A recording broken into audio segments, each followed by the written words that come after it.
Alright, YouTube, I don't usually cover trials and media frenzy bullshit in my videos. Of course, I made a slight exception for the Casey Anthony trial some time ago, and now I'm going to make an exception for the George Zimmerman trial.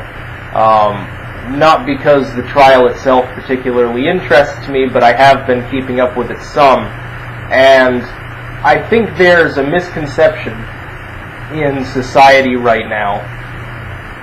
They're assuming that Zimmerman is some sort of rabid racist. That he, in Trayvon's own words, he's a creepy white cracker, essentially. The logic simply doesn't follow. The idea that Zimmerman is a racist against black people seems to be taken from the view that people had early on when the story first broke. Zimmerman was called white.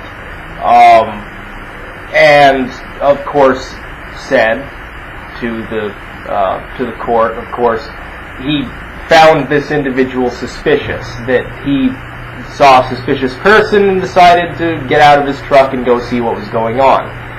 And the logic doesn't follow. Just because you say a person looks suspicious and they happen to be a different race than yours does not mean that the reason you found them suspicious was due to their race. And Zimmerman is not himself white. And here's something I found hilarious. The term white Hispanic used to describe him. The term white Hispanic is right now being primarily used by the sort of politically correct liberal individuals in the media. And I don't like to buy into the nonsense of liberal versus conservative very much, and I'm outspoken against both sides when they do weird bullshit, but it is primarily the liberal side of the media doing this, using this term white Hispanic to differentiate Zimmerman, I guess, from what they would call not a white Hispanic, you know, the deeply tanned Mexican dude with a sombrero or something, which is in itself almost racist. And this term was demonized and overlooked by the liberal media up until this trial, and was never used by them, because they didn't want to insinuate that Hispanics could share, you know, any similarity with whites, so that would be politically incorrect to do so. And then we're not sure why, but they simply held that view, and you didn't see the term in wide use until now. But he is not white, he is ethnically Hispanic. You can go back and forth all day, well, yes, there are white Hispanics. Yes, there are white Hispanics. The problem being the term was never actually used by the people that are using it now until this trial. So why the sudden liking of this term that they so despised beforehand? And watching I finally got into watching the footage of the trial itself, the calling of the witnesses. Their star witness, I don't know if she was drunk or stoned or what was going on with her. She was hostile the entire time, for one thing. She was talking back and being sarcastic to the defense attorney, which, I mean, that's happens sometimes in trials anyway, but still, it doesn't bode well for the witness when they do that.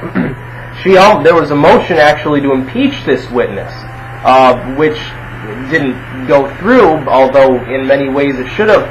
She contradicted her own deposition, because in the deposition she said she couldn't tell whether it was Trayvon or Zimmerman or who saying help, that she wasn't sure. And then, of course, today, as a witness on the witness stand, she said, well, it was Trayvon. Well, both of these can't be true. Either it was or you're not sure. You can't go to court, give a deposition, and then change your story when they talk. You have to be dumb to do it, number one, because they've got it all on record. They're going to call you out on it. And number two, it's dishonest. And these people, and here's the thing that I see as the biggest problem. A lot of the people that are sort of, well, Trayvon did nothing wrong, he was just a kid who got shot by this terrible racist, are themselves spouting all of these racist statements on Twitter and Facebook and wherever else. Kill Whitey, he was a dumb cracker, he only killed Trayvon because he was black. What evidence do you have? Zimmerman's friend there, one of his neighbors, who was one of his best friends, who happens to be black, who openly came out quite some time ago and said Zimmerman was not in any way a racist. He's one of his best friends is a black man. He never noticed him to be racist. It doesn't make any sense. The whole trial literally doesn't make sense. And you look at the evidence, you say there's question as to who approached whom. There's question as to who started the fight. You look at, and this was pointed out after the actual witness testimony today, this was pointed out, the grass stains on Trayvon's pants are on the front, on the knees. If he's got grass stains on the front of his knees, that would indicate that if they were rolling around, he was on top, that he wasn't actually on the bottom. We have, of course, Zimmerman's injuries, which are commensurate with him being beaten. He's got a broken nose and a gash on his head, bleeding everywhere. There's question as to who is really truly at the root of it responsible for these events. The thing is this: in a court, you don't have to prove beyond a shadow of a doubt, you have to prove beyond a reasonable doubt what is being done. They're trying to charge him with second-degree murder, and as someone else pointed out, it would be easy to charge him with manslaughter, because then you just have to show he killed him, and that's basically it. And it's clear, yes, no one's saying that Zimmerman didn't kill Trayvon Martin. He did. He shot him. What's at question here is, did he do it in self-defense? Florida's got a stand-your-ground law. You have the right to use deadly force for self-defense purposes. So if all the defense has to do is show that there's reasonable doubt that George Zimmerman wasn't antagonized, wasn't attacked. Well, he's got injuries, for one thing. It's fairly clear that Trayvon at some point was attacking him. It's not entirely clear if he did it unprovoked. It could have been George Zimmerman mauled him and that Trayvon fought back. That's also possible. We'll have to wait for additional evidence on this. But I think the thing that gets me the most, again, is you look on social media, on Twitter or Facebook or YouTube or whatever, and most of the supporters of Trayvon Martin are saying, kill the cracker. There are people saying they'll literally riot in the streets if he's let off. They're essentially saying they'll take the law into their own hands. That doesn't look very good for his supporters. You don't see many people supporting, you see people supporting Zimmerman, but you don't generally see them saying, well, if Zimmerman's put in prison, I'm going to go, kill some black people. You simply don't see that. And again, you look at the media, and they're sort of softballing the issue. As far as Martin, they're softballing this one witness who was completely destroyed during her testimony. And they're saying, well, it doesn't matter that she lied. She's under stress and she's only 18.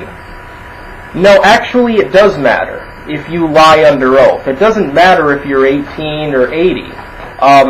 She clearly lied. Either that or she's so forgetful she has no clue what's going on, in which case how the hell can her testimony possibly be relevant? Hence the motion to impeach the witness. She's up there, and, number one, nobody could understand her because she was speaking in such a low tone, but that has nothing to do with her actual testimony. It just means it's hard to understand what she's saying. She goes up there and she lies. And she even claims she lied about her age in an interview she gave before. Then she disclaims the entire interview she gave a year ago and says, well, I was rushed through it. What does that say about her character? That should raise some sort of doubt as to whether anything she says can be taken seriously. She lied about her reasons for not going to the funeral. Well, was she at the hospital or was she doing her hair? Where did they find them? Why did they even bother to call this witness? They had to have known, I would presume, if the prosecutor is competent, they would have known she would act in this manner. I don't know, maybe they assumed that the defense was going to be incompetent and wouldn't notice. It was a travesty, and there were several other witnesses that were equally cut down by the defense. And like I said, you don't have to be racist to say that somebody looks suspicious just because they happen to be black. That's essentially saying that you can't be suspicious of anybody. If they're black, you have to leave them alone, even if they are acting in a suspicious manner. Like if I see someone walking down the street carrying a severed head, that's bleeding all over the place and a machete and they happen to be black, I shouldn't say anything or do anything because I might be labeled a racist. That's not the way the world works. My own personal belief, based on the evidence, is that Zimmerman was attacked. That Trayvon Martin originally was walking away from him, or didn't notice he was there, we're not exactly sure, noticed that he was being followed, went up to Zimmerman, said, "What you doing here?" and then attacked him. And it could have something, maybe he thought he was, I don't know, maybe he thought he was an actual officer of the law or something. I don't know if Zimmerman was wearing some sort of uniform at the time or not. And it's possible. I mean, it's obviously a misunderstanding of some sort because one person's dead, the other's on trial, so it was a misunderstanding on both their parts, regardless of what happened. But the evidence simply isn't there to say that Zimmerman did anything wrong. He has every right to defend himself with deadly force, and it should be this way in all states. You should be able to use deadly force to defend yourself in any situation. If you're attacked, you should be able to use deadly force. If not a deadly weapon, literally beating the person with your fists. But how do you get Zimmerman the racist from him saying someone looks suspicious? The logic doesn't follow. It doesn't make any sense. And when you say, well, he's a creepy-ass cracker, well, he's Hispanic, so I don't know if a white Hispanic qualifies as a cracker in the linguistics of black culture, or if there'd be some other term for a white Hispanic. Not sure. But what's really worrying is if Zimmerman, of course, gets released, if he's found not guilty, all of these people, literally hundreds of thousands of them saying, "Kill Whitey," you have to wonder if something like the LA riots after the Rodney King beating will actually occur again. And, I mean, it shouldn't. People should be reasonable. They should use some common sense and say, well, this is how a trial works. You have to peruse the evidence.